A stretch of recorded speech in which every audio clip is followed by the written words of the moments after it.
2020년 12월 세계 선진국 의회들과 인권단체들이 한국 상황에 깜짝 놀랍니다. 그들은 일제히 긴급 성명과 입장문을 내고 강한 우려를 표명합니다. 한국의 민주주의와 인권 그리고 표현의 자유가 위험하다. 하지만 세계의 이런 준엄한 경고에도 불구하고 한국 국회는 우레와 같은 박수 소리 속에 이 법을 통과시킵니다.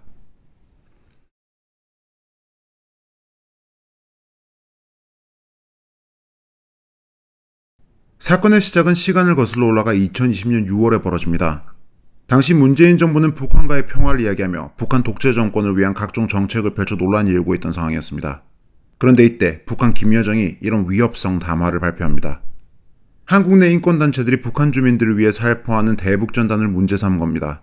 이 대북전단에는 의약품, 생필품과 더불어 북한 김씨 독재 세력의 민낯을 고발하는 교육자료들이 있습니다. 사람들을 종교적으로 세뇌시키는 북한 김씨 정권이 불편해하는 이유입니다. 김여정은 한국에서 이런 행위를 개인의 자유, 표현의 자유로서 방치한다면 최악의 국면을 맞게 될 거라며 협박합니다.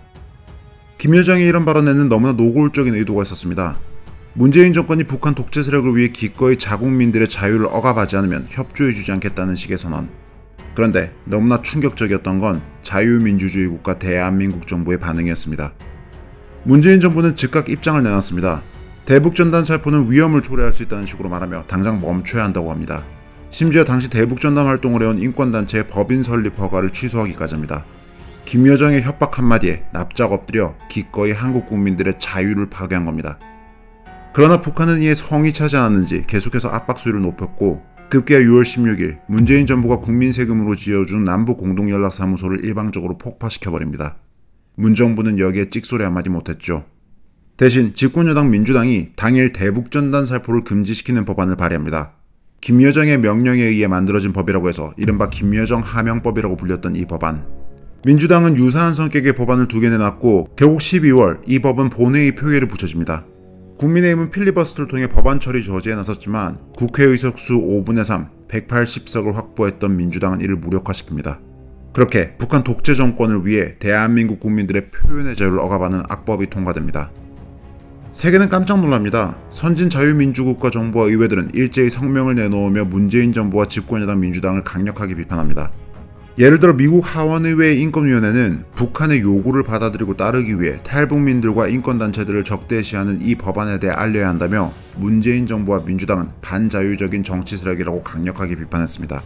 세계적인 인권단체들도 마찬가지입니다. 대표적으로 휴먼 라이츠 워치는 이 법이 민주주의의 가장 기본 원칙인 표현의 자유를 침해하는 건 물론이고 인도주의 활동, 인권활동을 범법행위로 만드는 악법이라며 강한 우려를 표명했습니다. 그야말로 국제사회에 커다란 충격을 안긴 이 법.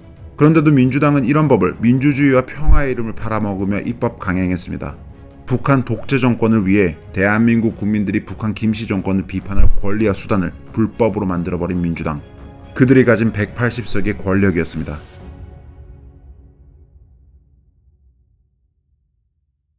(2020년부터 2024년) 제21대 국회 총선에서 압승해 180석을 거머쥔 민주당은 그야말로 폭주했습니다. 그 과정에서 국민들의 자유와 권리가 특정 정치 세력의 이익을 위해 억압되기 시작했습니다. 개인의 자유, 표현의 자유를 방치하지 말라던 북한 독재 정권의 명령에 따라 통과된 대북전단 금지법. 이 외에도 수많은 사례들이 있죠. 5.18 특별법이 대표적입니다. 이 미니 다큐를 통해 5.18 특별법이 왜 문제인지 자세히 다룬 바 있습니다. 이 영상이 언론 노조들에 의해 공격받기도 했었죠. 운동권을 필두로 한 전 민주당 세력이 어떻게 민주화의 이름으로 반민주화를 자행하고 있는지 알고 싶으신 분들은 이 영상을 꼭 시청해 주기 바랍니다. 5.18 특별법은 학자들의 연구와 토론으로 발전되어야 할 역사를 정치 권력이 나서서 정답과 오답으로 나눠버리겠다는 아주 위험한 발상을 담고 있습니다. 권력이 올바른 역사관과 그른 역사관을 정한 후 자기들 입맛에 맞지 않는 주장을 하면 처벌하겠다는 발상은 미개한 전체주의 독재국가에서 나는 겁니다. 이 법이 등장했을 당시 해외에서도 큰 비판이 일었습니다. 외신은 이를 대대적으로 보도했죠. 뉴욕타임즈는 문재인 정부가 역사 왜곡이라고 규정하는 것들을 범법화함으로써 한국에서 표현의 자유가 시험대에 올랐다고 했습니다. 학계에서도 비판이 나왔죠. 노스웨스턴대 앤드류 코펠먼 교수는 이 법이 표현의 자유는 물론 학술적 연구도 위축시킬 거라고 했습니다. 특히 민주당 진영에서 자꾸 독일 나치 관련 법을 근거로 이런 일을 벌이는데 전혀 맞지 않는 비교 대상이라고도 했죠. 그럼에도 불구하고 이 법은 민주당 주도하에 통과되었고 아직까지도 유효합니다. 물론 180석 민주당이 파괴한 건 이런 표현의 자유만이 아닙니다. 이들은 자신들의 정치 권력과 이익을 극대화하는 과정에서 나라 근간을 뒤흔든 건 물론 민주주의 그 자체를 파괴했습니다. 이들이 밀어붙였던 사회적 참사법 개정안을 볼까요? 세월호 진상규명을 한다던 사참위의 활동기한을 또 연장시키는 법으로 이들에게 막대한 권한과 예산을 줬습니다. 세월호 사고가 지나고 얼마 지나지 않아 침몰 원인은 과학적이고 객관적으로 증명되었습니다. 세계 전문가들이 이미 검증을 마쳤는데도 민주당 세력은 대형 사고를 정치적으로 도구화하려는 목적으로 마치 진실이 은폐되기라도 했듯 억지 주장을 펼쳤죠. 그 과정에서 이 법을 동원해 세월호 진상규명이라는 활동의 생명을 계속 연장해줬습니다. 이 법을 통해 매우 정치적인 기관인 사참위는 세월호를 명분으로 압수수색 영장 청구 의뢰까지 가능해졌고 관련 공소시효는 정지되었습니다. 사법 원칙마저 흔드는 법안이었죠. 그렇게 활동까지 연장하고서도 결론이 난 건 아무것도 없습니다. 2022년 6월 이들은 3년 6개월 만에 활동을 종료하며 이렇게 말했습니다. 증거가 불충분하고 여러 한계가 있어 명확한 원인을 밝히지 못했다고요. 그러면서 또 잠수함 충돌설 같은 음모론의 여지를 남깁니다. 외력에 의한 침몰인지 확인되진 않았지만 외력 가능성을 배제할 수는 없다. 2014년 세월호 사고 이후 사참위를 비롯해 8개의 국가기관이 9번의 수사와 조사를 했고 400명이 입건되고 150명이 넘게 구속 기소되었습니다. 이미 침몰의 결정적 원인은 다 드러난 지 오래건만 민주당에 의해 정치화된 이 사건의 결론은 외력에 의한 침몰이라는 증거는 없지만 그럴 수도 있다입니다. 이 결론을 내린 사참위에서만 국민 세금 약 572억 원을 썼습니다. 박근혜 대통령 탄핵 직후 사실상 다음 대통령 당선이 확정된 문재인이 팽목항을 찾아 남긴 말 미안하다, 고맙다. 대형 사고를 정치적으로 이용하며 큰 재미를 봐서일까요? 이후 윤석열 정부의 정권을 내어준 민주당은 다시 한번 이런 짓을 벌입니다. 이태원 참사에 대한 추모 여론을 윤석열 정부에 대한 반대 여론으로 만들고자 했던 이들은 또 억지를 부렸습니다. 어느 나라든 예기치 못한 사고는 일어나기 마련입니다. 그 어떤 선진국도 사고가 없는 나라는 없습니다. 따라서 이런 일이 벌어지면 망자를 추모하되 정치적 리더들과 국민들은 이런 안타까운 일이 다시 벌어지지 않도록 지혜를 모아야죠. 그런데 민주당은 이태원 참사가 벌어지자 곧바로 정권 책임론을 내세우며 윤석열 정부를 공격합니다. 마치 정부가 실패해서 이런 일이 벌어진 것처럼요. 급기야 이들은 사상 최초 국무위원인 행정안전부 장관에 대한 탄핵을 시도합니다. 2022년 11월 말 민주당 소속 의원 전원이 이상민 장관에 대한 해임 건의안을 제출합니다. 이태원 사고를 이유로 장관을 자르라는 건 아무 근거 없는 정치적 공세였고 당연히 윤석열 대통령은 이를 거부했죠. 그러자 2023년 2월 민주당은 국회에서 이상민 장관에 대한 탄핵안을 통과시켜버립니다. 윤석열 정부 출범부터 계속해서 탄핵 이야기를 꺼내오던 그들은 이태원 사고를 계기라고 생각했는지 헌정사상 최초로 장관 탄핵을 시도한 겁니다. 그렇게 이상민 장관은 헌법재판소의 판단이 나올 때까지 167일간 직무정지당합니다. 7월 마침내 헌법재판소의 판단이 나왔습니다. 당연히 만장일치 기각이었죠. 탄핵에 대한 아무 근거가 없었기 때문입니다. 민주당은 뻔뻔하게도 그 어떤 사과도 하지 않았습니다. 대신 계속 다른 탄핵을 밀어붙였죠. 사상 최초로 검사들을 탄핵시켰고 현재 헌법재판소 심리 중에 있습니다.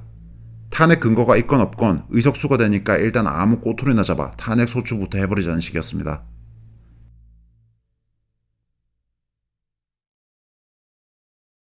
이렇듯 21대 국회는 180석을 가져간 민주당에 의해 그야말로 입법 독재 시대였습니다. 민주당은 막강한 권력을 휘두르며 아주 심각한 합법들을 일방적으로 밀어붙이고 통과시켰죠. 자신들의 이익을 위해 철저히 결집한 정치 권력에 의해 민주주의가 파괴되었고 국민들의 자유와 권리가 하나하나 희생되었습니다. 국회의원 총 300석 중 150석을 넘어 과반을 확보한 정당은 각종 법안, 예산안은 물론이고 나라를 움직이는 주요 인사에 대한 임명 동의 여부를 결정할 수 있습니다. 국회의장직을 가져가고 주요 상임위 위원장 자리도 가져가죠. 또 탄핵 소추를 의결할 수 있게 됩니다. 재적의원 5분의 3에 해당하는 180석을 확보한 정당은 더욱더 거대한 권력을 줍니다. 지난 총선에서 민주당이 이 권력을 가졌죠. 이들은 패스트트랙을 통해 막강한 입법 권력을 행사했습니다. 다른 당의 협조가 없어도 언제든지 법안을 신속하게 처리할 수 있었죠. 다른 당이 필리버스터를 통해 막아서도 24시간이 지나면 강제 종료시킬 수 있었습니다. 그리고 200석. 재적의원 3분의 2를 가져가면 모든 걸 할 수 있습니다. 대통령 탄핵 소추는 물론 국회의원 제명도 가능하고 대통령 거부권도 무력화됩니다. 말도 안 되는 법을 밀어붙여 통과시킨 후 대통령이 거부권을 행사하면 재의결을 해야 하는데 이때 재적의원 3분의 2 이상의 동의를 받으면 법률로서 확정되기 때문입니다. 대통령 거부권을 무력화할 수 있다는 겁니다. 무엇보다 헌법 개정, 개헌이 가능해집니다. 대한민국이라는 국가의 성격 자체를 바꿀 수 있게 된다는 겁니다. 지난 4년, 대한민국은 사상 최초의 입법 독재 시대를 겪었습니다. 민주당이라는 정치 세력이 자신들의 이익을 극대화하기 위해 어떤 방식으로 권력을 휘두르며 이 나라를 주물렀는지 우리는 똑똑히 기억하고 있습니다. 이제 곧 22대 국회의원 선거가 있습니다. 이 선택이 저와 여러분의 이 나라의 미래를 결정합니다.